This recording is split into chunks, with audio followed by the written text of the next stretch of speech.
আমার কাছে ডায়াবেটিসের রুগী। আমি তারে বললাম, তুমি করলা এনে ভালো করে পানিতে ডুবাইয়া ফরমালিন থাকলে ওইটা চলে যাবে, 15 মিনিট ভিজাই রাখলে ওইটা চলে যায়। তারপরে এই করলাটাকে ব্লান্ডার কইরা রস নিয়া, ওই রস সাথে তেলাকুচা পাতা নাকি কুচিলা পাতা, একই নাম, তেলাকুচা বা কুচিলা পাতা, ওই পাতার রস নাও, নিয়া নিম পাতার রস একটু মিশাও, 3 রস মিলাইয়া সকালে একটু খাও। আর দুপুরে বা বিকালে তুমি সজনা পাতাকে শুকাইয়া গুঁড়া কইরা 2 চামচ পানিতে গলাইয়া খাইয়া নাও। তোমার ডায়াবেটিসের 14 গোষ্ঠী তোমার জীবন থেকে পালাবে।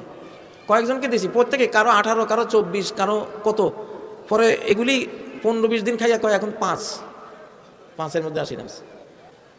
গোটা বাংলাদেশ হলো ওষুধের ডিসপেন্সারি। প্রত্যেকটা পাতা লতা, হেকিম ইজমুল খান পাকিস্তান সেই আমলের বড় হেকিম, বাংলাদেশে এসে পেশাবের জায়গা পান নাই উনি। সব ওষুধ, যে কই পেশাব করুন, সব ওষুধই গাছ।